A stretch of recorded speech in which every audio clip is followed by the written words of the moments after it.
자, 유딧기로 넘어갑니다. 유딧기.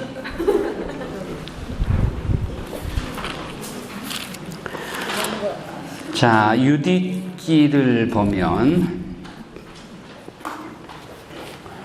마카베오 시대를 배경으로 한 설화적 경전으로 역사성을 인정할 수는 없는 그런 하가다 미드라시, 여러분 교재 75쪽 34번 각주에 보면 한번 읽겠습니다. 남유다 멸망과 함께 예루살렘 성전 파괴로 인한 유배 생활 중에 유대인들은 그들의 정신적 유산인 전승 성경 연구에 전념하고 율법과 예언서를 탐구하고 불행의 원인이 무엇이며 하느님 약속의 실현을 위해 어떻게 살아야 할 것인가를 교훈하는 내용과 영적인 내용을 미드라시의 형식으로 표현하고 있다.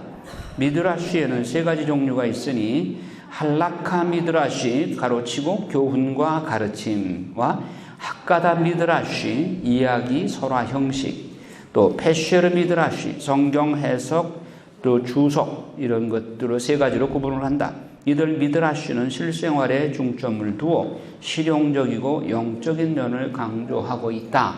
자, 이 미드라시에서는 아까 오전에 얘기할 때 사실성과 진실성 두 가지를 얘기했죠. 사실성은 약하지만 진실성이 있기 때문에 정경으로 선택을 한 겁니다. 역사적 사실성은 빈약해요. 서로 모순되는 게 많아요. 하지만 진실성, 즉 교훈적인 의미에서 굉장히 진실성을 담고 있어요. 그래서 정경으로 인정을 하는 겁니다. 토비트기도 그렇고 유딧기도 그렇고 역사성은 모순이 돼요. 역사성은 없어요. 그렇지만 성경으로 받아들인 것은 내용이 교훈적인 트루스, 진실성이 있기 때문이다.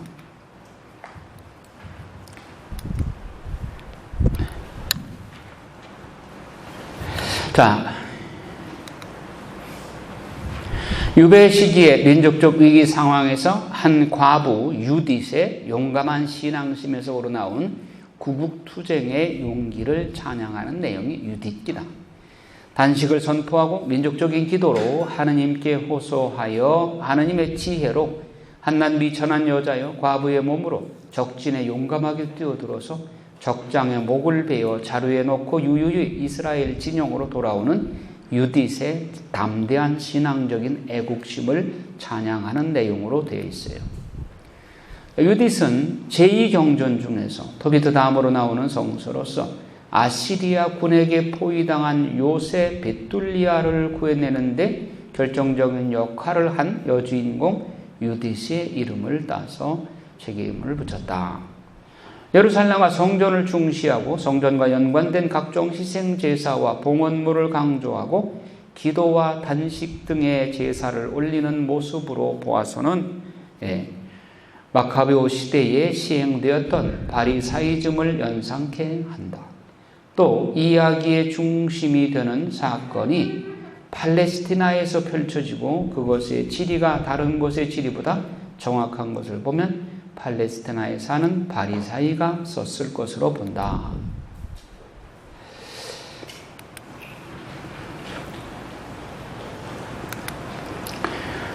저술 시기는 대개 BC 2세기경으로 봅니다.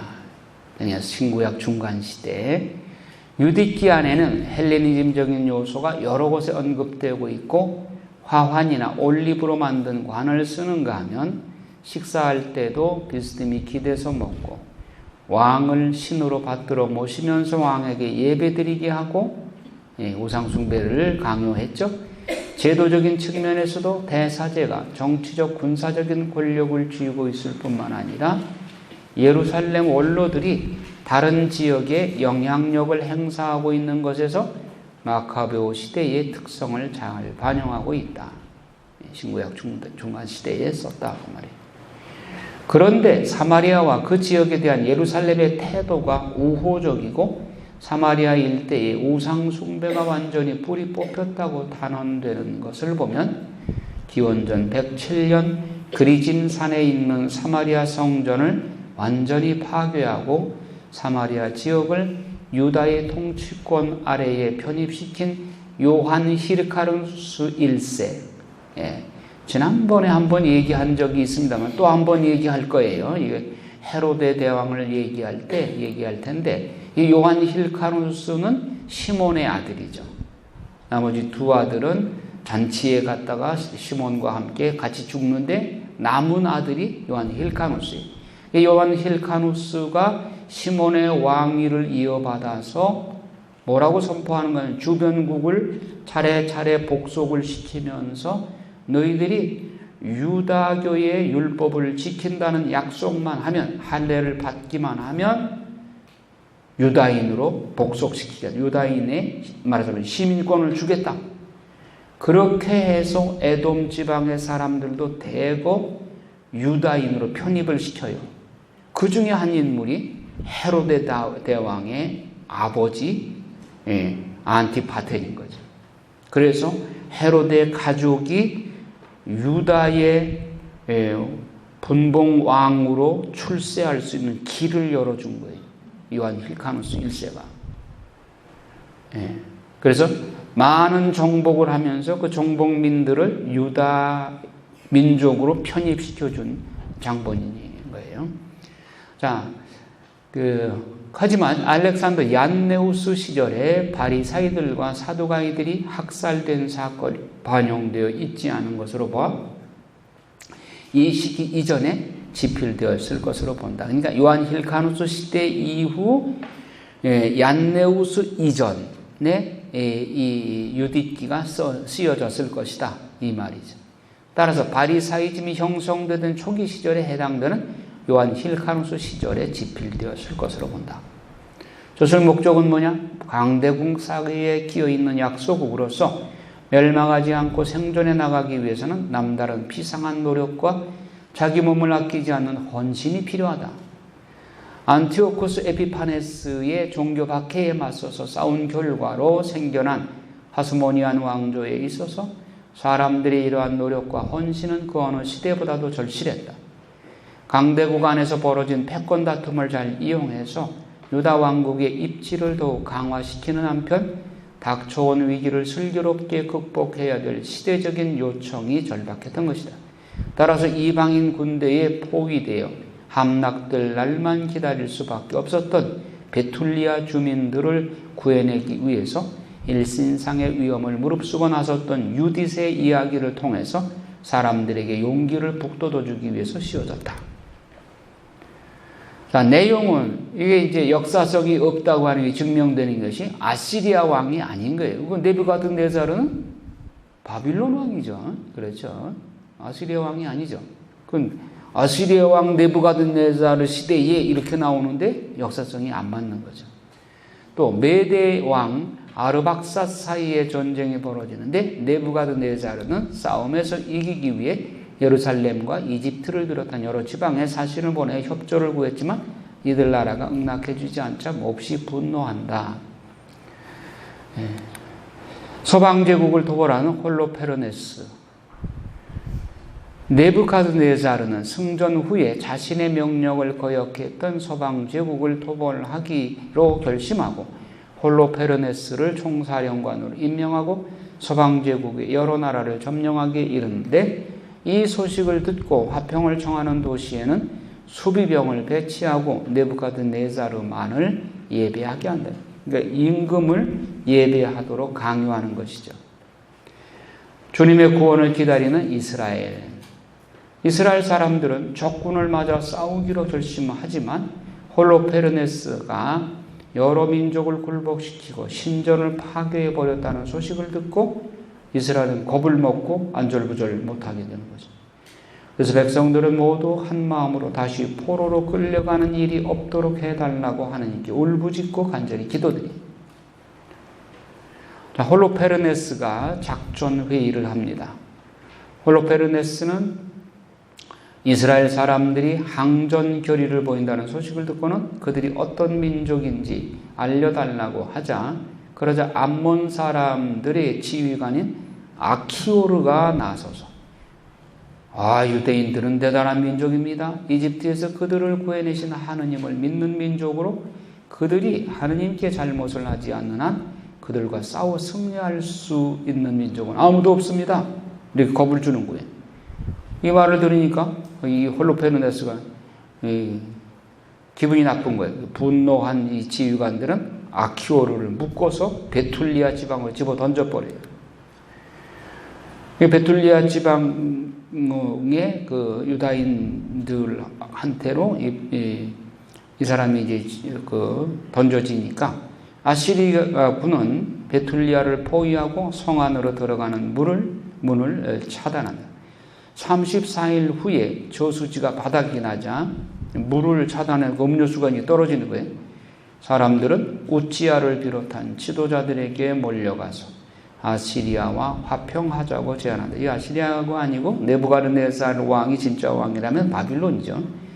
제안을 한다. 이에 우찌야는 닷새 동안 하느님의 자비를 청해보고 닷새 후에도 하느님께로부터 아무런 도움이 없으면 그렇게 하겠노라고 약속하나. 자, 한번 상황을 그림을 그려보세요. 지금 아시리아 군이라고 했지만 사실은 바빌론 군이 네부갓네살가 파견한 장군이 지금 베툴리아라고는 조그만 도시, 유대인들이 모여 살고 있는 그 도시를 빽 둘러쌌어요. 어떻게 이들을 공격할 것인가? 좋다. 그들에게 들어가는 수로를 막자. 물을 차단한 거예요. 그러니 물을 차단해 지금 그 베툴리아 지역에 사는 사람들은 물 받아놓은 거 그거 다 먹으면 이제 죽는 거예요. 그러니까 그쪽에 유다인들의 대표가 우찌야한테 백성들이 가가지고 우리 어떡할 거냐. 빨리 계획을 세워라. 그랬더니 우찌야가 자기 아이디어를 내기를 자, 닷새 동안 우리가 하느님께 기도하자. 하느님의 자비를 청해보자. 만약에 닷새 후에도 하느님께로부터 아무런 응답이 없으면 그때는 항복하자. 이렇게 제안을 하는 거예요. 백성들은 다 그렇게 합시다. 그렇게 해버린 거예요. 이때 유딧이 나선 거예요. 이 우찌야의 결정이 잘한 거예요, 잘못한 거예요? 어떻게 뭐가 잘못된 거예요? 잘못된 거 한번 지적해 보세요. 하느님께 물었어요? 하느님께 이 진지하게 이런 뜻을 하느님 우리가 어떻게 해야 될까요? 하느님 뜻을 알려주세요. 하느님 만약에 우리가 5일 동안 기다려서 하느님의 응답이 없으면 하느님이 우리를 돕지 않으시고 이것이 옳은 방법이 아니라는 걸 알고 항복하겠습니다. 그렇게 물어보기라도 했어요. 이건 우찌야의 머리에서 나온 생각이죠. 하느님 뜻과는 아무 상관없이 우찌야 자기 머리에서 나온 거예요. 이것이 잘못됐다는 것을 유딧이 지적하는 겁니다. 자, 유딧의 활약. 이 소식을 들은 유딧은 지도자들의 항복 결정이 지혜롭지 못하고 하느님 뜻에 어긋난다고 지적하고 그 결정에 반대한다. 그녀는 하느님의 은총을 구하는 기도를 간절히 바친 다음 미망인의 옷을 벗고 아름답게 치장한 후 홀로 아시리아 군의 진영으로 들어가는데 홀로페르네스는 그녀의 미모에 감탄하며 만찬에 초대한다. 소위 미인계로 유딧이 과부가 된 유딧이 자기가 남편이 일찍 죽고 나서는 화장도 한 번도 안 했고 화려한 옷도 안 입었는데 오늘 이렇게 성장을 하고 족장에게 비인계로 들어가는 겁니다. 홀로페르네스한테로 그 여자들은 적군이라고 할지라도 이렇게 화장을 하고 당신의 장군을 배우러 왔어. 뭐 배워 나왔느냐? 장군에게 이 유다인들 이 베툴리아 지역을 쉽게 공격할 수 있는 방법을 가르쳐 주려고 내가 왔어. 그러니까 적군이 상대가 남자라면 이건 스파이다라고 생각하고 의심을 하고 죽일 텐데 뭐 이쁜 여자가 이렇게 들어오니까 그래 우리 장군한테 가봐라 이렇게 들여보낸 거예요. 자, 그녀는 하느님의 은총을 구하는 기도를 간절히 바친 다음 미망인의 옷을 벗고 아름답게 치장한 후 홀로 아시리아 군의 진영으로 들어가는데 홀로페르네스는 그녀의 미모에 감탄하며 만찬에 초대한다. 자고로 이런 여자들을 조심해야 되는 것이죠. 그런데 이 뭐 문지기서부터 지금 뭐 여자의 미모에 황홀해가지고 전부 뭐 눈이 콩코뿔이 낀 거죠. 돌만 남게 되자 유딧은 지략을 발휘하여 홀로페르네스를 안심시키고 술에 만취하게 한 다음 그의 목을 자르고 탈출한다. 그리고 그 내용은 아주 드라마틱하게 잘 나와 있죠. 아니 이런 거를 영화로 만들면 이거 히트를 칠 텐데 영화 제작자들이 성경을 모르니까 이렇게 좋은 소재를 가지고 영화를 만들 줄을 몰라. 이런 거 영화 만들면 대히트 칠 거 아니겠어요? 그러니까 홀로페르네스 장군은 뭐 여자니까 그냥 무장해제한 거야. 뭐 총도 뭐 어디다 놨는지 모르고 그냥 술이 만취돼가지고 정신이 오락가락하는 거죠. 그래서 만취하게 됐는데 그의 목을 자는 뭐 그 자세한 내용은 성경에 잘 나와 있죠. 그것도 아주 드라마틱하게 잘 꾸며져 있어요. 그러니까 밤마다 유딧은 나와서 기도하고 들어가죠. 하나님께 기도하고 들어오죠. 나는 나의 신에게 기도해야 된다. 그러니까 그 시간은 나한테 허락해 달라. 그러니까 그래. 그래가지고 그게 그 밤에 기도하러 들락날락 하는 거를 그 군졸들도 다 알아요. 아니까 들락날락 하는 거 나중에 마지막 날 보자기에 홀로페르네스의 목을 싸가지고 나가도 아무도 의심 안 해. 그래서 유유히 나가잖아요. 자려고. 안식을 그렇게 한 다음에 적장의 목을 들고 베툴리아로 돌아가죠.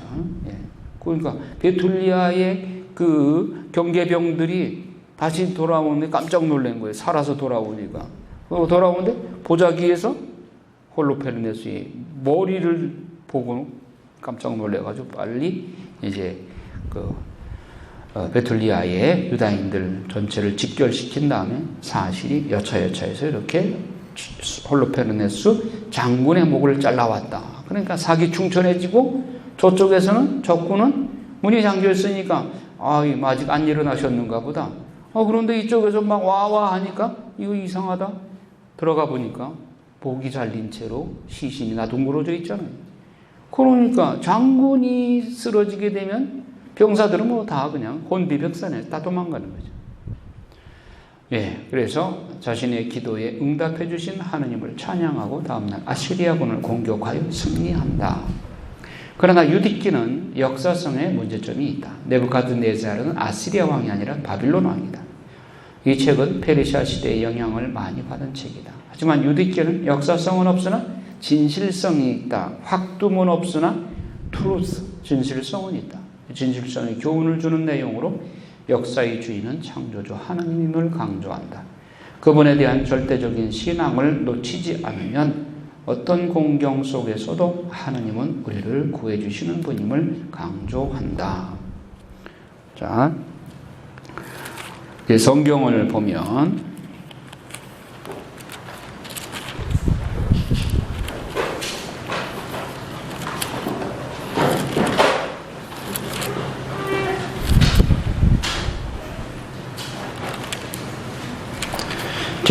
성경 그 유디기 8장에 보면요.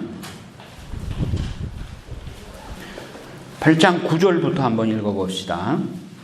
지금 베툴리아의 백성들이 지금 적군이 물을 차단하니까 우리가 어떻게 할 것이냐 이걸 의논하는 중에 있어요.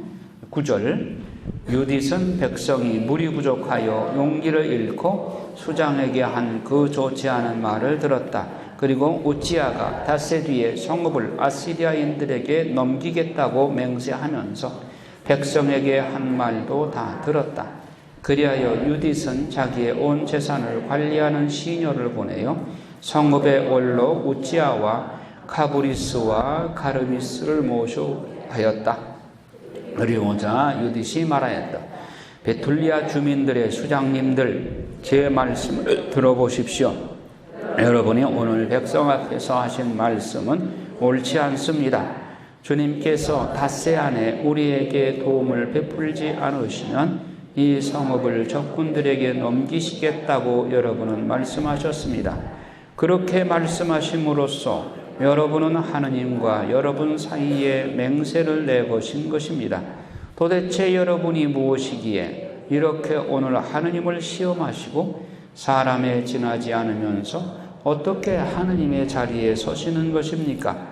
지금은 여러분은 전능하신 주님을 시험해 보시지만 끝내 아무것도 알아내지 못하실 것입니다. 여러분은 사람 마음의 깊은 곳을 찾아내지도 못하시고 그 속 생각들을 알아차리지도 못하십니다. 그러면서 어떻게 그 모든 것을 만드신 하느님을 세밀히 살펴보시고 그분의 생각을 알아내시며 그분의 계획을 헤아리실 수 있다는 말입니까? 안 됩니다. 형제 여러분, 주 우리 하느님을 노엽게 해드리지 마십시오. 하느님께서는 닷새 안에 우리를 도우실 뜻이 없으시더라도 당신께서 원하시는 때에 우리를 보호하실 수 있는 권능을, 또 적군들 앞에서 우리를 전멸시키실 수 있는 권능을 가지고 계십니다. 주 우리 하느님의 뜻을 담보로 잡지 마십시오. 하느님께서는 사람과 달리 협박할 수 있는 대상이 아니시고 인간과 달리 부추길 수 있는 대상이 아니십니다. 그러니 하느님에게서 구원이 오기를 고대하면서 우리를 도와주십사고 그분께 간청합시다. 당신 마음에 드시면 우리의 소리를 들어주실 것입니다. 예, 이게 아주 핵심 내용이죠. 유디세 하느님 섬기는 그 방법의 지혜가 여기다 담겨 있죠.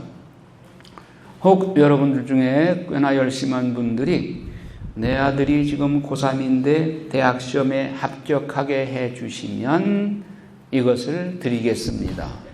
그리고 내가 신앙생활을 앞으로 매일 미사를 봉헌하겠습니다. 그런데 대학 입학시험에 떨어졌어. 그럼 어떻게? 아이고, 하느님이 내 조건 안 들어주시니까 나 앞으로 하느님하고 빠이빠이 합니다. 그 바른 태도예요? 하느님한테 거래를 해. 그리고 하느님한테 조건부로 하느님한테 자기 일방적인 조건을 내걸어. 그건 안 되는 거예요. 유디스의 말처럼. 베들리아의 이 대표들이 말하자면 하느님한테 그렇게 건 거예요. 5일 동안 시한을 정하고 5일 동안 하느님이 응답 없으면 하느님이 안 도와주신 걸로 생각하고 우리 항복하겠다. 자기 마음대로 그렇게 결정을 하고. 이거 하느님 뜻 아니죠. 우리가 기도를 통해서 하느님의 뜻을 여쭤야 되고 하느님의 자비를 청하는 것이 우리가 해야 할 태도이지, 우리가 하느님한테 조건 내세우고 이렇게 해주시오 저렇게 해주시오 하느님한테 명령하면 안 되는 거예요. 우리가 기도하는 자세가 하느님한테 제약을 가하거나 조건을 내세우거나 그래서는 안 되는 것이죠. 자, 이게 유디기의 그 핵심 내용이라고 할 수 있습니다. 그리고 유디스의 기도, 이 기도문도 굉장히 모델이 되는 기도문으로 성무일도의 유디스의 기도문이 성무일도 그 성경 소구에 나오죠.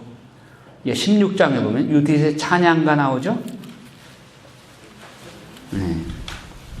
유디스의 찬양가. 그거 한번 읽겠습니다. 유디스 이렇게 노래하였다. 손북치며 나의 하느님께 바치는 노래를 시작하여라. 잡아라 치며 나의 주님께 노래를 불러라. 시편과 찬양 노래를 지어 바치고 그분을 높이 받들며 그분의 이름을 불러라. 주님은 전쟁을 쳐 없애버리시는 하느님, 그분께서 백성 가운데에 당신의 진을 치시고 뒤쫓는 자들의 손에서 나를 구하셨다. 아시리아가 북녘산에서 내려왔다. 무수한 군대를 거느리고 내려왔다. 그 무리들이 골짜기들을 메우고 기병되는 언덕들을 뒤덮었다.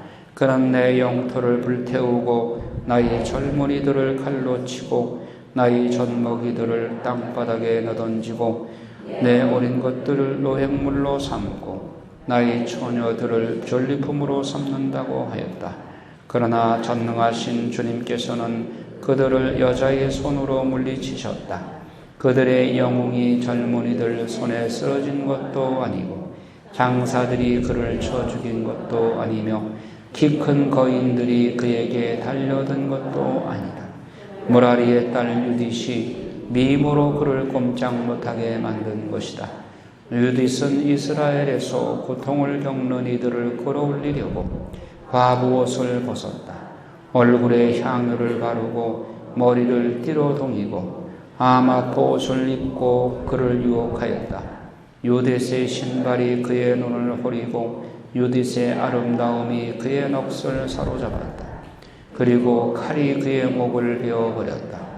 페르시아인들이 유딧의 담력에 떨고 메디아인들이 유딧의 용기에 깜짝 놀랐다. 그때 압박받던 내 백성이 함성을 지르고 연약한 내 백성이 고함을 치자 적들이 무서워 몸소리치고 소리를 높이자 적들이 거꾸로 졌다. 계집종들의 자식들까지 그들을 무찌르고 도망자들의 아이들을 다루듯 그들에게 상처를 입혔다. 그들은 주 내 하느님의 군대 앞에서 멸망하였다.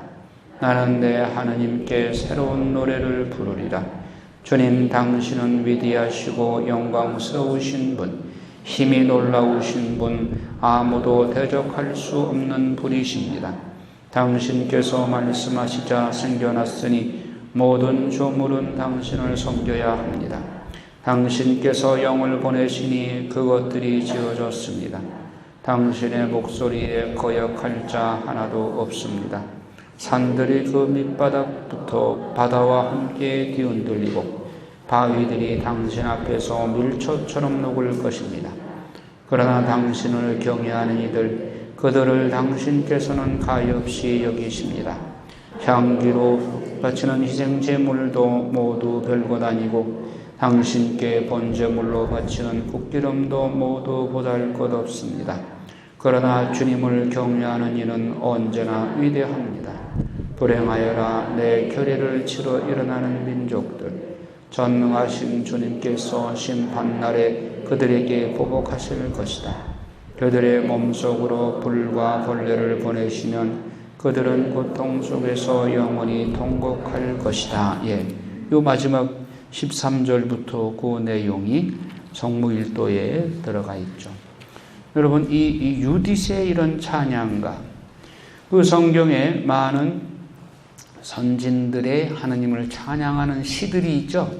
그거 다 모아가지고 성체조배할 때 그 기도문 가지고 기도하세요. 모세의 찬양가, 탈출기에 보면은 출애굽할 때의 그 모습, 그거를 모세가 찬양하죠. 그리고 다윗이 또 찬양가 얼마나 많아요. 시편도 있지만은. 그리고 그 여판관 있죠. 여판관 누구예요? 판관 중에 드보라. 드보라의 시도 그것을 또 마니피갓하고 상당히 유사합니다. 그 한나의 찬가, 그건 마니피갓의 모형이죠. 그런 그 구약에 나오는 선진들의 그 하느님을 찬양했던 찬양 시들, 그걸 모아가지고 여러분 성체조배실에 여러분을 모아가지고 가져가서 아니면은 책에 표시해가지고 성경 들고 가서 성체조배실에서 읽고 1시간 2시간 그냥 훌딱 지나가요. 이 아름다운 기도들로 하느님을 찬양하고 성체 안에 계신 주님께 찬양을 드리면 좋죠.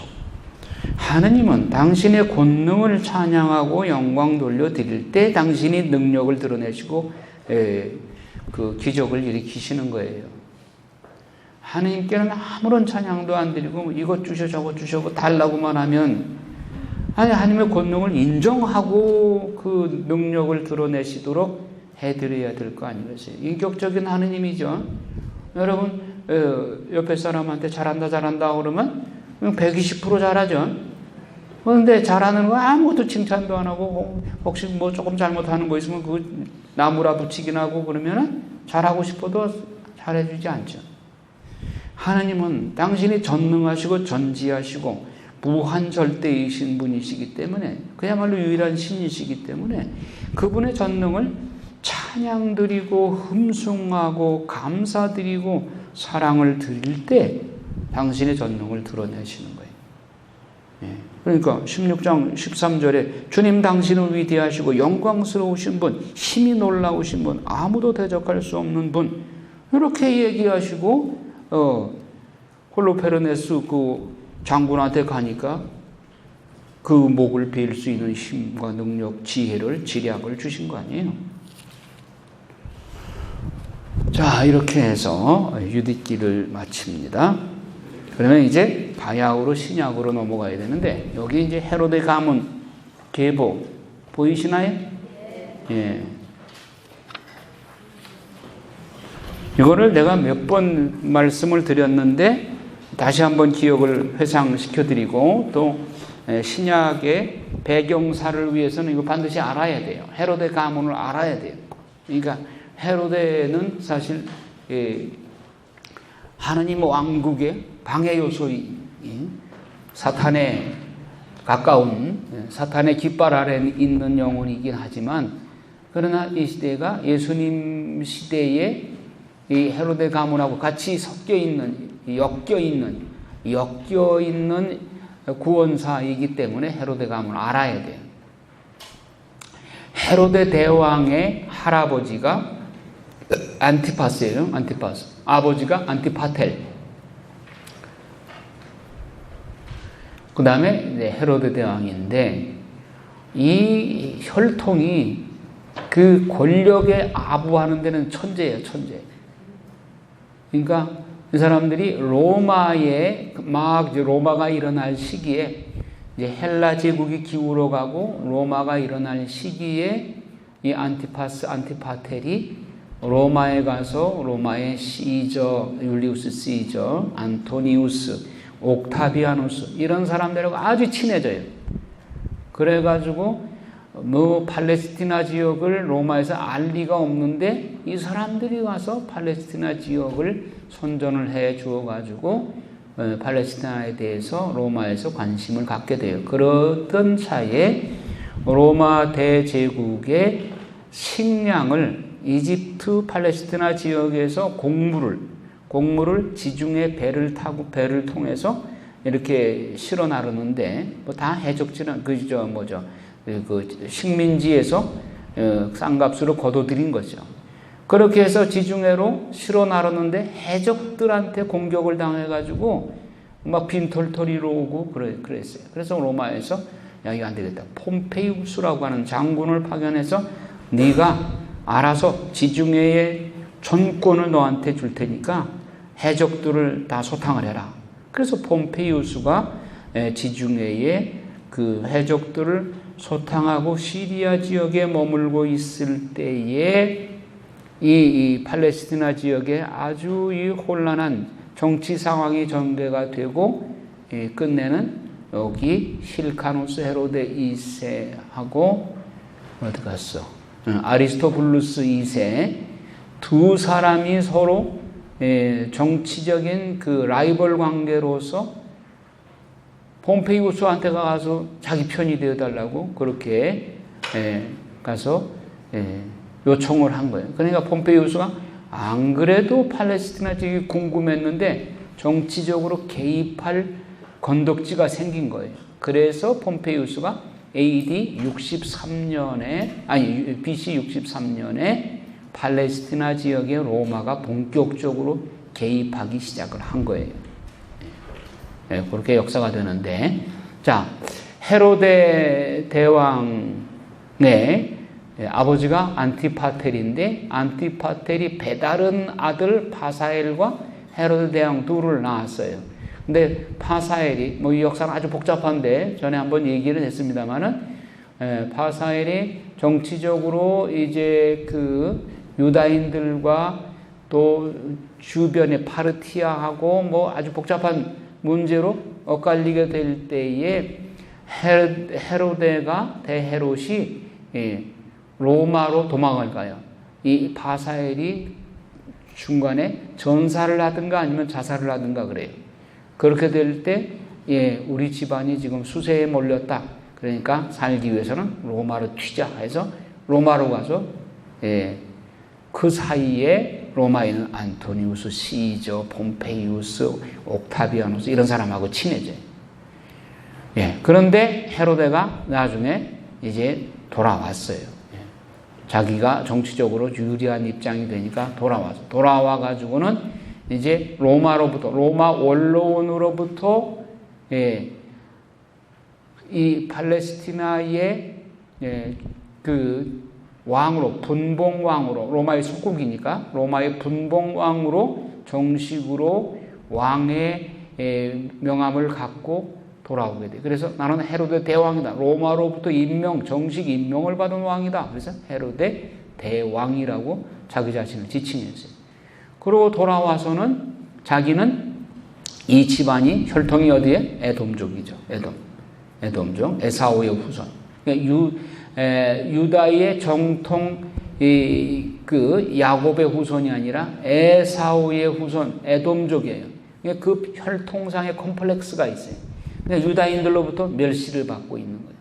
그런데 아까 얘기했던 그 시몬의 아들 그 왕이 정복 전쟁을 하면서 주변 국가로부터 할례를 받으면 유다인의 시민권을 준다. 그렇게 해서 그때 안티파스가 에돔족이지만 유다인의 시민권을 얻은 거예요. 그래서 정치에 관여할 수 있는 문이 열리게 된 거죠. 그래서 헤로데 대왕이 유다인의 대왕으로 로마로부터 임명을 받고 들어온 거예요. 들어와서 자기 혈통상에 그거를 만회하기 위해서 하스모네 왕조의 마지막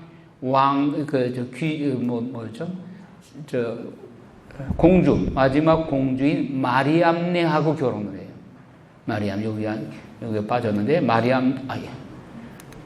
마리암네하고 결혼을 해요. 헤로데가 마리암네하고 결혼을 해서 그리고 그건 하나의 정략 결혼이고 자기 정통성을 인정받기 위해서 그렇게 했고 나머지 부인이 10명이었어요. 그 10명의 부인들 안에서 낳은 자식들이 도리스, 마리암네 1, 마리암네 2, 말다케, 클레오파트라 요 5명의 부인만 적어놨어요. 정치에 관여한 자식들이 요 5 부인들에서 난 자식들이 정치에 관여하기 때문에 나머지 5명은 빼버렸어요.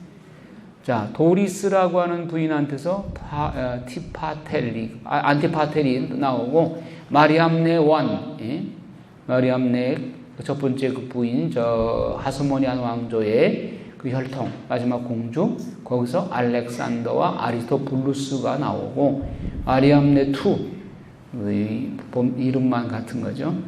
보에토스 또 아르켈라오 유명한 사람이죠. 그리고 안티파스 그러니까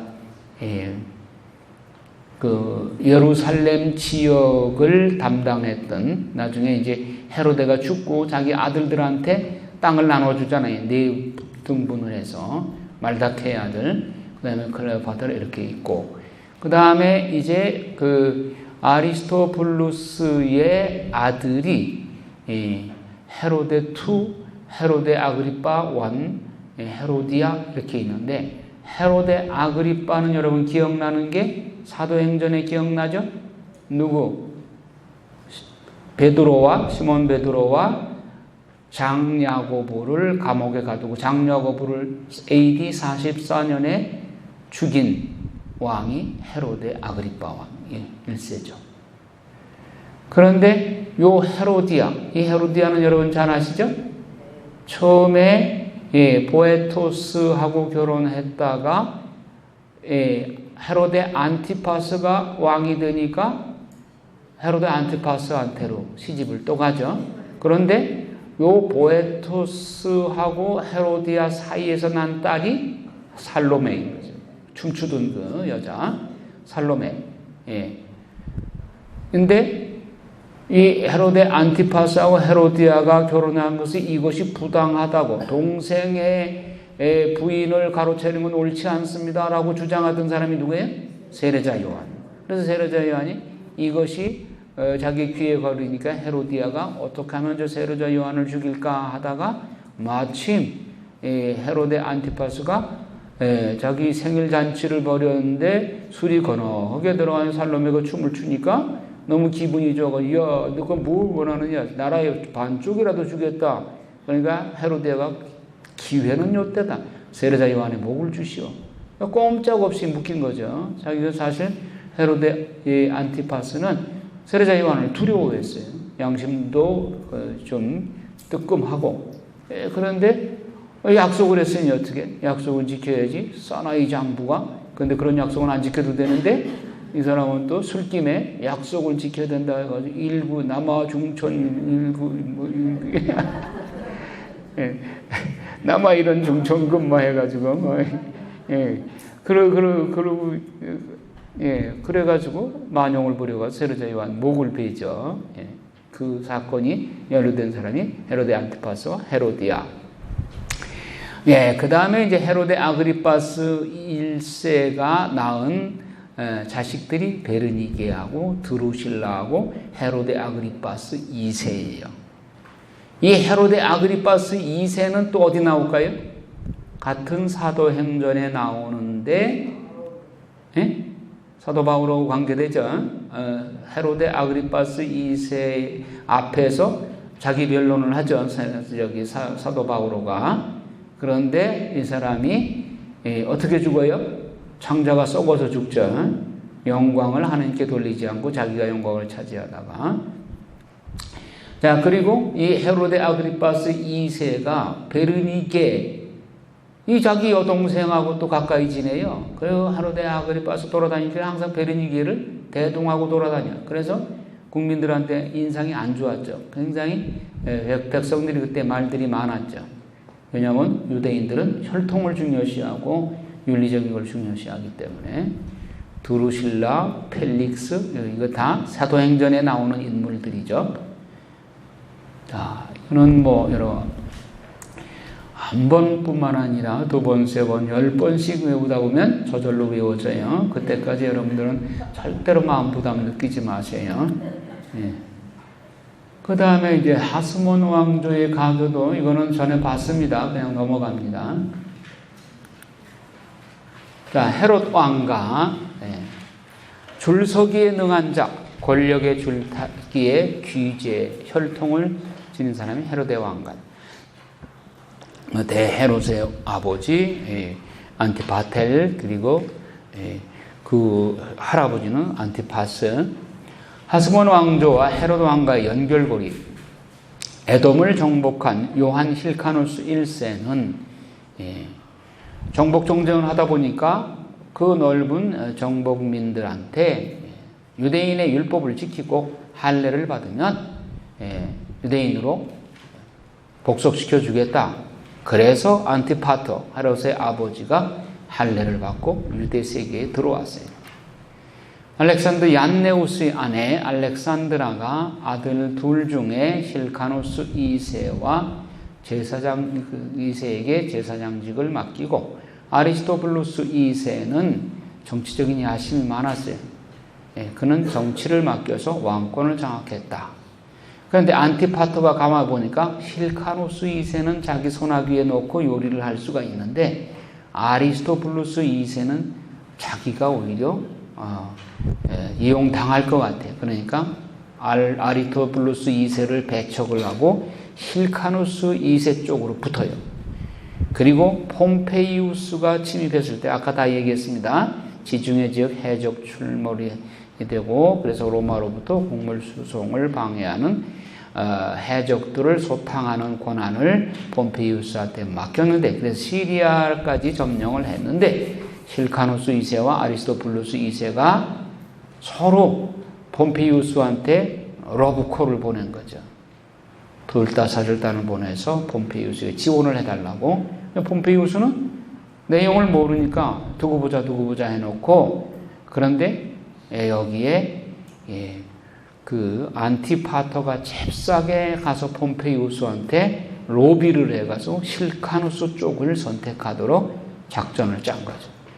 그런데 저쪽 아리스토블루스 2세 쪽은 군사력을 키우고 폼페이우스에게 위협적인 그런 외형을 보였기 때문에 폼페이우스가 그쪽을 치죠. 아리스토블루스 2세를 칩니다. 그리고 힐카누스와 손을 잡게 돼요. 이렇게 해서 이제 역사가 힐카누스 쪽으로 기울게 되죠. 안티파터의 양면성, 직무 수행 능력이 뛰어났고 왕국을 보존하고 힐카누스에 대한 존경하는 척하면서 유다인들의 관심을 유도했고 권력욕을 로비를 통해서 자기 편으로 상대방을 끌어들이는 아주 천재적인 그런 외교가였어요. 자, 폼페이우스가 로마 개선장군으로 로마에 돌아갔어요. 로마에서 환영을 했고 퇴역 장군들에게 토지 분배를 요청을 했어요. 그래서 식민정책을 원로원에 승인해달라고 요구를 했고 그리고 불만을 품고 시조와 합세했어요. 그러자 크라수스와 또 합세해서 1차 3두 정책을 1차 3두 로마의 3두 정책 두 번이 있었는데 1차 3두 정책은 시저, 폼페이우스, 크라수스. 그렇게 해서 시저가 워낙 시저는 능력도 뛰어났고 그 다음에 독선적인 데가 있었어요. 그래서 다른 사람들이 적개감을 가지고 있었어요. 그래서 다른 두 사람한테 몰려서 이방 갈리아 지방, 지금 프랑스 지방 그 지역으로 자이반 타이반으로 이제 밀려났어요. 그런데 거기 가서도 평정을 하면서 아주 혁혁한 공을 세워요. 그렇게 되니까 폼페이우스가 라이벌 의식을 느끼고 이 시저 쪽을 견제를 했죠. 시저가 여기에 대해 불만을 품고 로마로 회군으로 돌아오는 도중에 유명한 말을 하는 게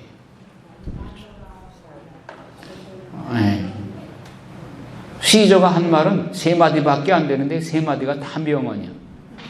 자, 시저가 이제 로마로 들어오는데 루비콘 강이 있어요. 루비콘 강을 건널 때는 무장해제해야 돼. 왜냐하면 로마에 장군이 들어온다. 그 무기를 들고 자기 휘하 장병들하고 같이 들어오면 위험하잖아요. 로마가. 그러니까 로마가 루비콘 강을 건널 때는 누구나 무장해제해야 된다.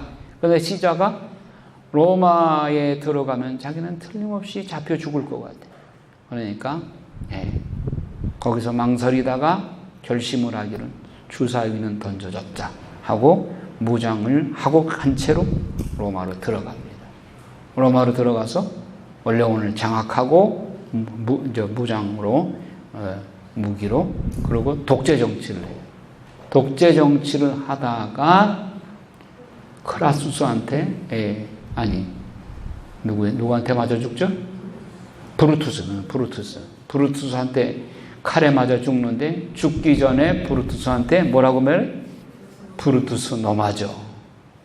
이 한마디도 또 유명한 말이야. 그냥 전부 그 사람은 몇 마디 말 안 했는데 다 어록에 브루투스 너 맞아. 그 말을 남기고 죽어요. 근데 그 전에 이 이집트의 마지막 여왕인 클레오파트라 7세하고 연애에 빠지죠. 연애에 빠져서 이 장군이 로마로 돌아갈 생각을 안 하는 거야. 그럼 로마 원로원에서는 시저 보고 빨리 돌아오라고 호소를 하는데 안 돌아와.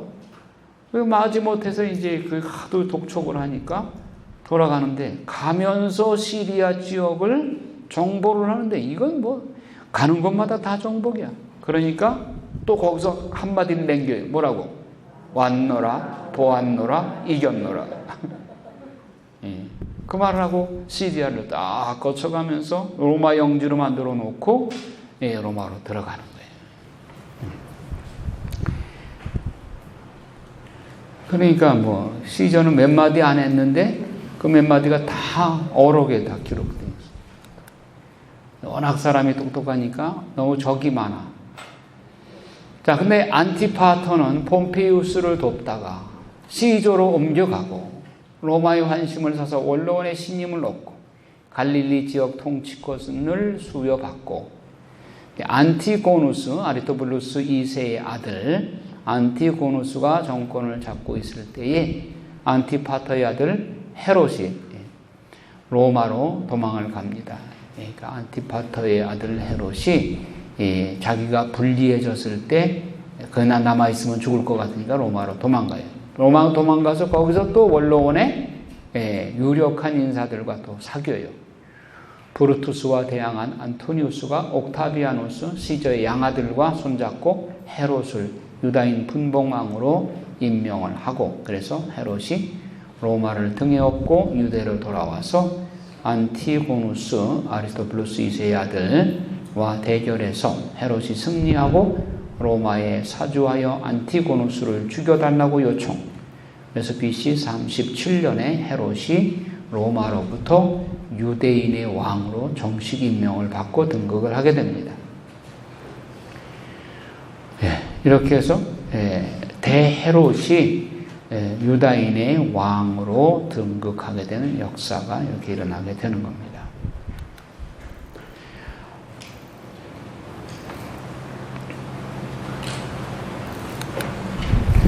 헤롯이 유다인의 왕이 된 후에 자기 그 민족적인 컴플렉스를 만회하기 위해서 유다인들이 지금 제일 원하는 것이 무너진 예루살렘 성전을 짓는 것이죠.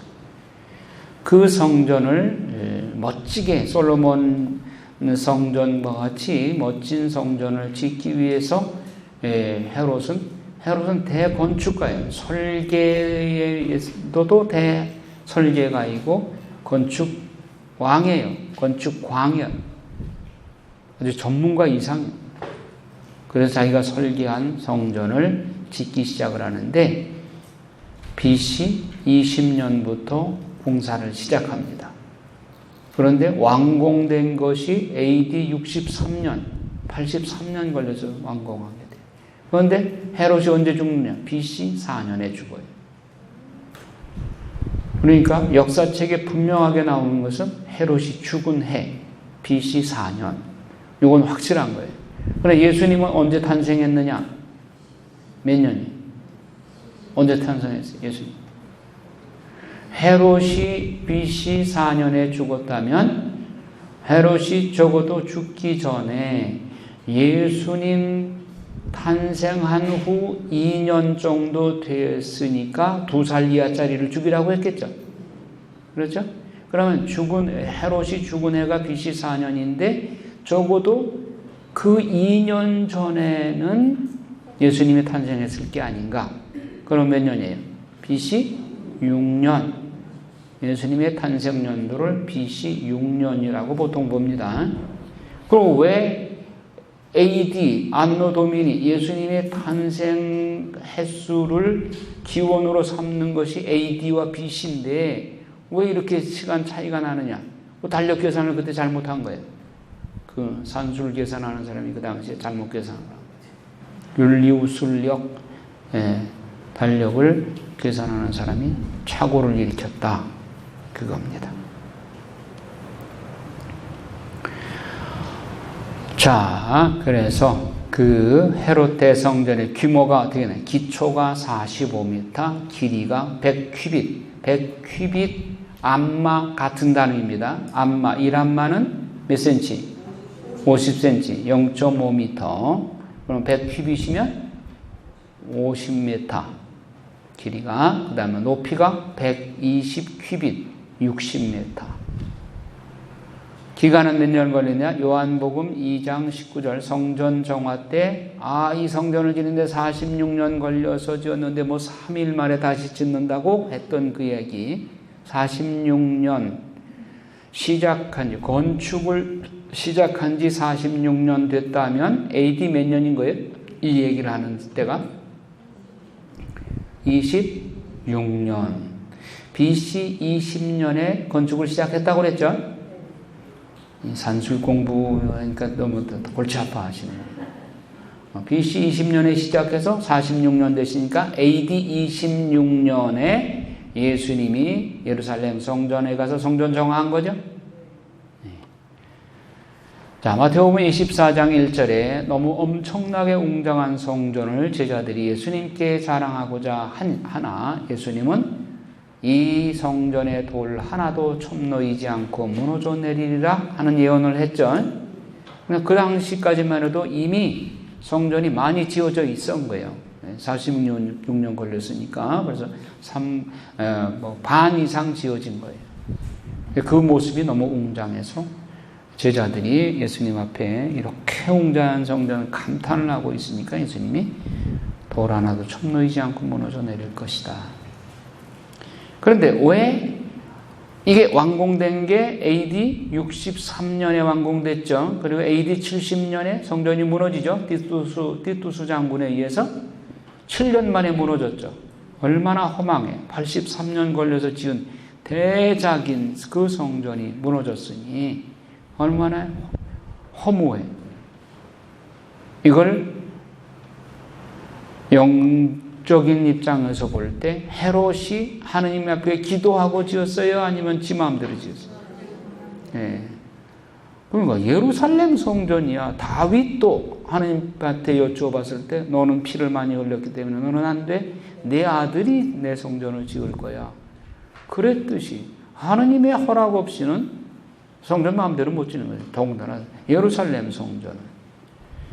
네, 아무리 화려하게 지었어도 하느님의 뜻에 따라 짓지 않고 헤롯이, 그 잔인한 헤롯이 지었기 때문에 하느님 앞에 아무 가치가 없는 겁니다. 7년 만에 무너져 내린 것이죠. 헤롯은 자신이 모세와 다윗의 대를 잇는 왕이요 메시아라는 의식을 가졌다. 예. 못난 송아지가 엉덩이에 뿔난 거죠. 그러면서 메시아를 죽이기 위해서 2살 이하짜리를 학살령을 내렸잖아요. 마태복음 23장 37절에 예루살렘아 예루살렘아 암탈기 병아리를 모으듯이 내가 몇 번이나 너희 자녀들을 모으려 하였던가. 그러나 너는 의마다하였다. 헤롯 성전에는 하느님의 말씀이 없지만 그리스도 자신, 즉 교회, 그리스도 자신은 교회라고 하셨죠? 그리스도의 신비체가 교회이죠. 에게는 하느님의 말씀이 내재한다. 하느님의 말씀 없는 교회는 벽돌뿐이지. 벽돌 쌓아놓은 것에 불과하죠. 진정한 교회는 헤롯 성전이 아니라 그리스도 자신이다. 그러니까 예수님이 성전 정화할 때 이 성전을 허물어라. 당신 몸을 말하면 이 성전을 허물어라. 사흘 안에 다시 짓겠다. 헤롯의 만행, 헤롯의 아내 10명 중 하나인 하스몬 왕과의 마지막 공주인 마리암네 1세를 29년에 죽이고 아리스토블루스 3세를 죽였어요. 목욕탕에 가서 죽였다고 그랬죠. 헤롯 자신은 BC 4년에 죽었어요. 아내 말다케의 아들들에게 영토 분할을 합니다. 자, 대헤롯 사후 영토 분할, 아들 셋에게 땅을 분배하는데 아켈라오, 가장 이름부터가 우리말하고 비슷하죠. 아칼라고 작정한 사람이 아켈라오. 그러니까 헤롯이 자기를 제일 닮았어. 아칼라고 작정한 아켈라오가 헤롯을 제일 닮았어. 그러니까 이 사람한테 유대, 예루살렘, 사마리아, 에돔 지역, 중심 지역을 맡긴 거예요. 하도 악하려고 작정하고 악하게 행동을 하니까 민중들이 견딜 수가 없어서 로마에 상소를 보내서, 로마는 그때 민주정치였어요. 상소를 보내니까 소환을 시켰어. 아켈라오 로마로 들어와. 그래서 로마에서 잡아다가 저 갈리아 지방으로 유배 보냈어요. 그래서 아켈라오의 로마, 그 후에는 예루살렘, 사마리아, 에돔 지역, 이 중심 지역에는 로마에서 직접 통치했어요. 직접 총독을 보냈어요. 그 총독이 5번째로 파견된 총독이 누구냐? 빌라도 총독인 거예요. 빌라도 총독. 그러니까 빌라도가 왜 여론을 중요시하고 민중들을 거슬리지 않으려고 했었느냐 하면은 아켈라오가 민중들의 그 소원에 따라서 추방당했기 때문에 자기도 그 꼴이 당할까봐. 백성들이 뭐라 그래요? 예수를 십자가에 못 박으라 그러잖아요.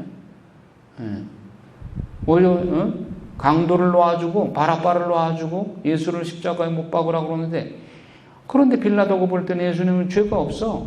그래서 놔주려고 그러는데 하도 군중들이 악다구니같이 외쳐대니까 그걸 거스르면 자기도 아켈라오처럼 추방당할까 봐, 쫓겨날까 봐, 그게 두려웠던 거예요. 그런 배경이 있단 말이에요.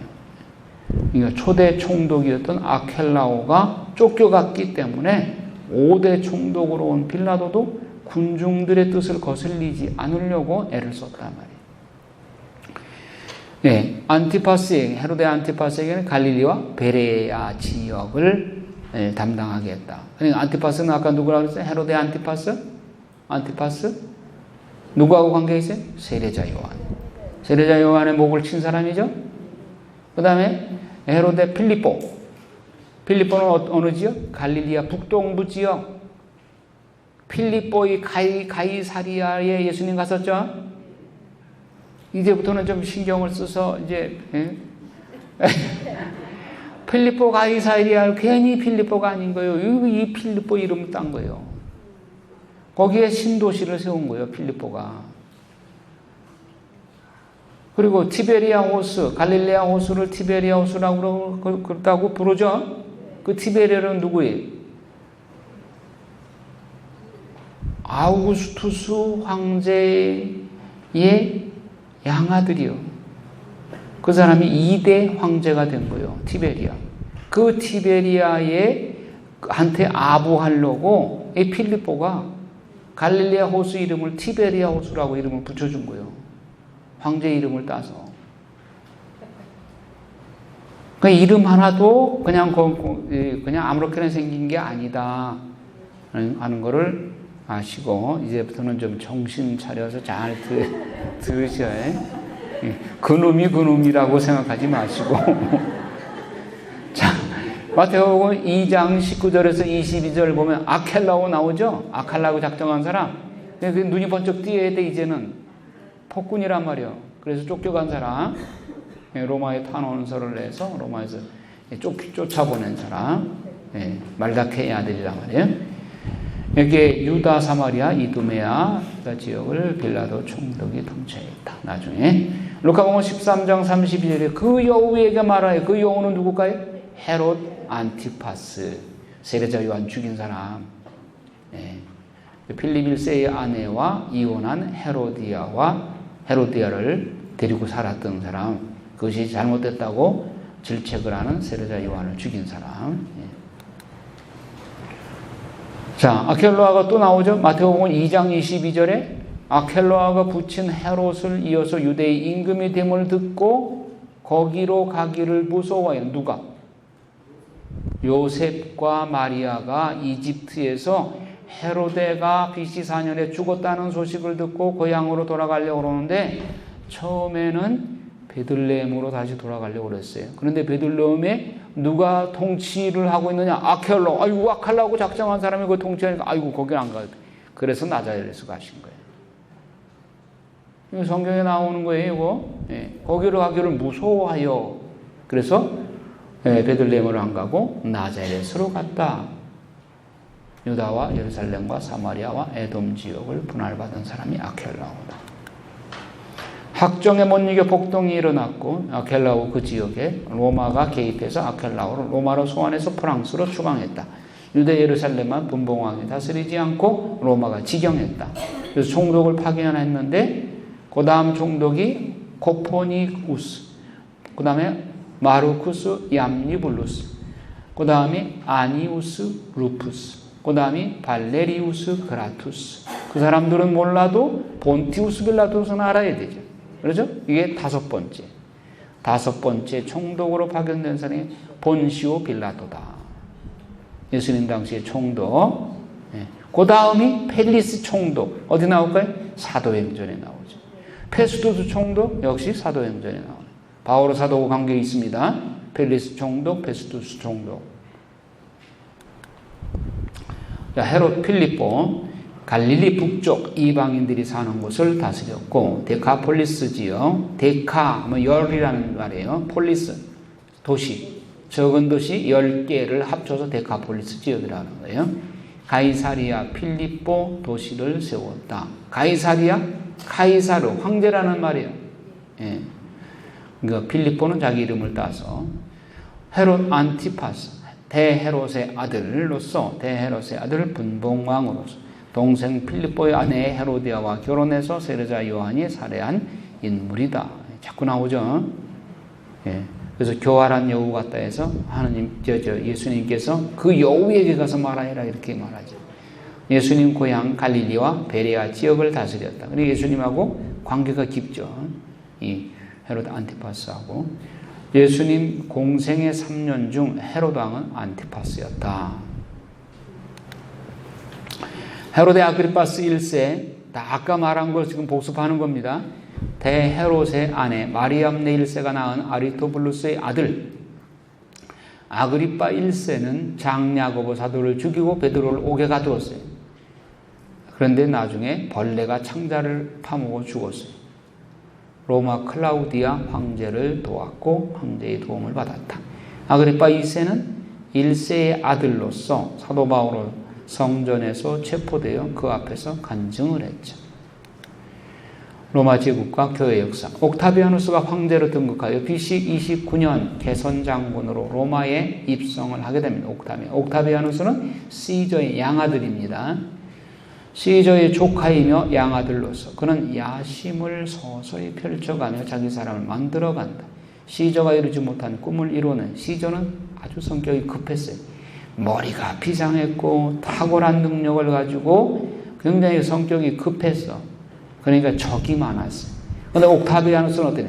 책상 앞에 앉아서 조용히 공부하는 식으로 그렇게 얌전한 사람이었어요. 그러니까 적이 없어요. 그런데 속마음은 또 그렇지는 않지. 속 야심은 있어요. 그런데 그것이 겉으로 표출하지를 않았어요. 온순하고 양순한 것처럼 보였어요. 그러니까 이 사람이 인기가 있었던 거예요. AD 14년까지 집권을 하고 아우구스투스 황제라는 존칭을 받게 됐어요. 그러니까 하느님의 역사가 옥타비아누스한테 이제 힘을 실어준 거라고 볼 수 있죠. 왜냐하면 그때 이제 시저가 워낙 급한 성격에 이렇게 하다가 원로원의 반대를 사고 자기 독재를 하려고 그러다 보니까 원로원이 다 반대를 해서 그러다가 브루투스한테 칼에 맞아 죽죠. 그 다음에 안토니우스가 등장을 했는데 안토니우스 역시 야심이 많고 또 클레오파트라 7세를 시조와 그 다음 바톤을 이어서 안토니우스가 로맨스에 빠지죠. 그래서 그냥 클레오파트라 치마폭에서 놀다 보니까 로마로부터 반발을 사게 되었고, 그 나중에는 옥타비아누스의 누이 옥타비아하고 이 안토니우스하고 결혼을 했어요. 그런데 클레오파트라 7세하고 연애에 빠지다 보니까 옥타비아를 차버렸어요. 그래서 옥타비아누스하고도 사이가 안 좋아지게 됐죠. 안토니우스하고. 그런데 클레오파트라에 빠져가지고 이 이집트에서 오질 않네. 그리고 시칠리아 이쪽을 점령해가지고 그걸 또 결혼 선물이라고 클레오파트라한테 주어버려요. 그럼 로마가 난리가 난 거죠. 이러다가는 이제 안토니우스 때문에 우리나라 이거 이제 영토까지 다 뺏기겠다. 그래서 옥타비아누스가 군대를 몰고 이제 안토니우스와 클레오파트라 7세의 연합군을 쳐들어가죠. 이집트로 쳐들어가요.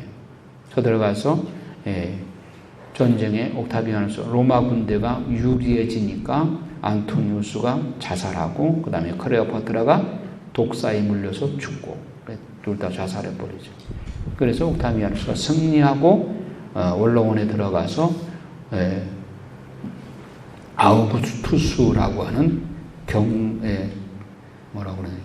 존경하는 사람이라는 그 극존칭의 황제 이름을 받죠. 화관을 받죠. 황제의 관을 받죠. 이것이 아우구스투스인 거죠. 그래서 아우구스투스 1세, 제1대 황제가 된 거죠. 옥타비아누스. 그런데 이 옥타비아누스도 또 결혼을 했다가 어떤 또 유부녀를 또 좋아하게 돼. 그 유부녀를 그 남편한테 구슬러 가지고 너 아내를 내놔라. 그래서 아내를 취해요. 근데 거기서 또 자식이 안 나. 아들을 못 낳아요. 그래서 전번 부인에게서 난 딸이 하나 있는데 이 딸이 또 망나니라. 바람 피우고. 그러니까 이 옥타비아누스가 그 티베리우스라고 하는 사람을 양자로 받아들이는데 그 양자가 그 티베리우스가 이미 결혼한 사람이요.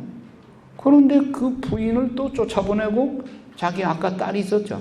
전실 딸이 있죠. 그 딸하고 결혼시켜서 자기 혈통을 이으려고. 자기가 아들을 못 낳으니까 자기 혈통을 이으려고 딸을 통해서라도 혈통을 이으려고 결혼을 시켰는데 이 딸이 또 그러니까 사위를 데려다가 티베리우스를 데려다가 아들로 삼은 거예요. 양아들로. 티베리우스는 자기 전처가 그리워. 근데 그걸 일부러 띄워버렸어.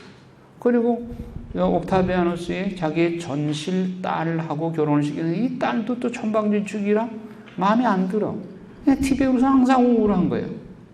뭐 권력이 좋다고는 그러지만은 인간적인 정의, 전처에 대한 사랑이 있는데 그걸 일부러 강제로 띄웠으니까 항상 우울한 거예요. 그 우울한 사람이 정치를 제대로 하겠어요? 티베리우스 시대에는 아주 우울한 분위기야. 그게 교회 역사에도 그러니까 미쳐요. 그런 영향이. 티베리우스 시대에는 아주 우울한 그런 정치가 벌어지게 돼요.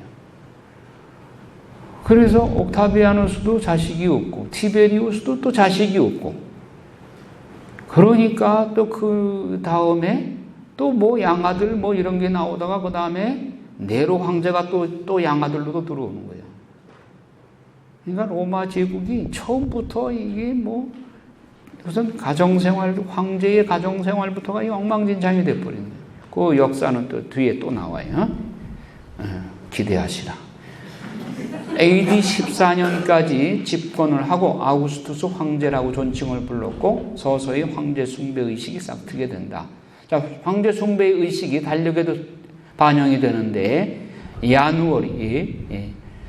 야누스 신을 이름을 따서 제누어리라고 그러죠. 1월달을 야누스 신의 즉 야누스의 모습을 지녔다는 두 얼굴을 지녔다는 말이에요. 그리고 페브루어리 2월달을 페브루어리라는 이게 정결의 신, 마르스 전쟁의 신, 에이프릴 아프로디테 신, 에페소에 아프로디테 신이 있었죠. 마이우스 헤르메스의 어머니 신, 유노 신, 줄라이 율리우스 시저의 이름을 딴 거예요. 그러니까 율리우스 시저가 정치적으로 실패는 했지만은 영웅시하는 거죠. 율리우스 시저의 이름을 7월달. 아우구스투스 아우구스투스 이름을 딴 거죠.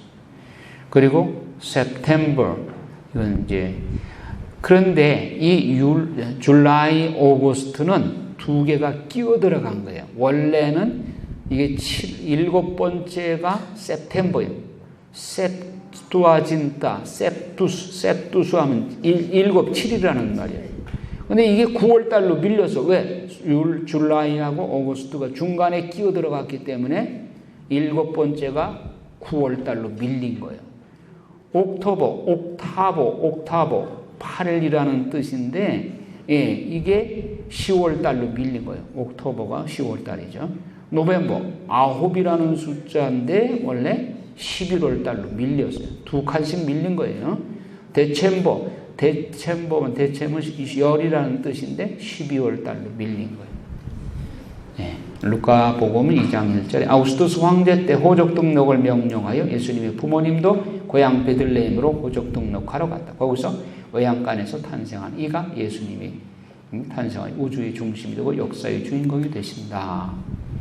예수와 로마 황제의 대칭적인 선택, 로마 황제 숭배로 황제를 신격화하여 타민족이 감히 침범할 수 없는 로마 제국의 힘에 의한 평화를 박스 로마나, 이 박스 로마라는 말이 200년 동안 로마가 지배하고 있는 동안은 감히 다른 민족이 침범할 수 없는 힘의 균형의 면에 있어서 로마를 감히 대적할 민족이 없었던 거예요. 그것을 박스 로마나라고 그런다. 진정한 평화입니까? 아니, 힘에 의한 평화지. 그런데 루카복음 2장 8절에서 14절에는 주님의 천사가 찬송하기를 지극히 높은 곳에는 하느님께 영광, 땅에서는 그분 마음에 드는 사람들에게 평화. 이 평화는 어떤 평화예요? 힘에 의한 평화입니까? 아니면 예수 그리스도의 사랑의 평화입니까? 예. 아우구스투루스가 주는 평화와 예수 그리스도가 주는 평화 중에 어느 평화가 참 평화인가? 예.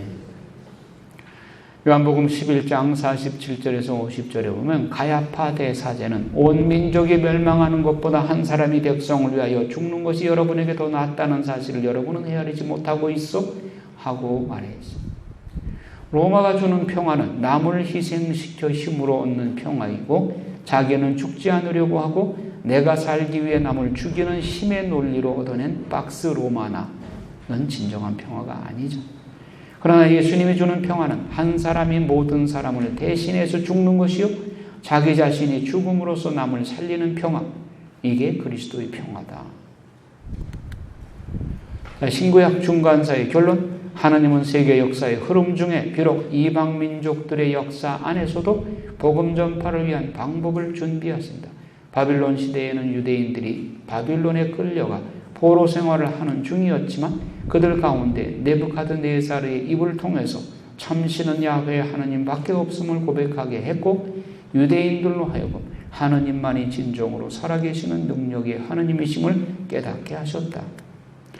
하나님은 페르시아의 군주인 키루스 2세를 통해서 포로 귀환과 무너진 성전 재건에 협조하도록 마음을 움직이셨고 페르시아 제왕들로 하여금 파발제도, 역참제도, 오늘날의 우편물제도, 택배 이것의 발달로 장차 기쁜 소식이 신속히 전달되는 행정제도를 마련하셨다.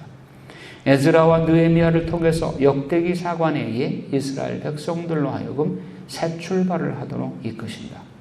헬라 제국 시대에는 알렉산더 대왕으로 하여금 헬라화 작업을 통해 알렉산드리아 도시를 건설하고 헬라어를 공용어로 세계에 보급하여 하나님의 복음 전파 도구로 기초를 마련하시고 프톨레미 필라델푸스 2세로 하여금 헬라어 구약 성경 번역본인 70인역을 마련하시어 성경의 세계적인 보급의 발판을 마련하게 하신다. 또한 신구약 중간 시기엔 하스몬 왕조 시대를 열어서 시몬의 평화 시대를 마련하시고 메시아의 시대의 예표를 보여주신다. 로마 제국 시대에는 모든 길은 로마로 통한다는 속담이 나올 만큼 체계적인 도로 정비를 통해서 85,000km의 아피아 그 도로에서 로마에서 시작하는 그 도로가 길이가 85,000km. 유럽 전역의 지역에 복음이 신속하게 전파되는 계기가 되었다. 로마는 길을 닦는데 중국은 만리장성을 쌓았다. 뭐예요? 로마는 펼쳐 이렇게 개방하려는데 중국은 만리장성을 쌓아서 가두어 버렸죠. 로마 시민권은 철저하게 보호된다. 예를 들어서 사도 바오로의 경우 로마 시민권 덕분에 로마 법정에서 최후의 순간까지 복음을 전파하도록 안배하셨다.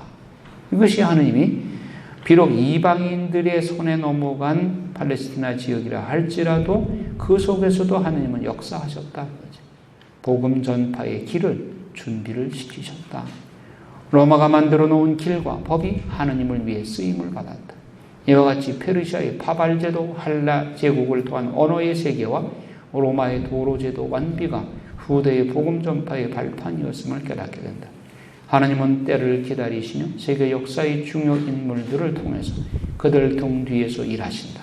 세상이 말하는 영웅들이 초로와 같은 인생을 마감하며 영원한 왕은 역시 하느님뿐임을 인정하지 않을 수 없는 역사적 진리만을 남긴 채 역사는 오늘도 흘러간다. 아멘. 이렇게 끝내겠습니다. 영광이 성부와 성자와 성령께 성부와 성자와 성령 10분 후에 유사복을 하겠습니다.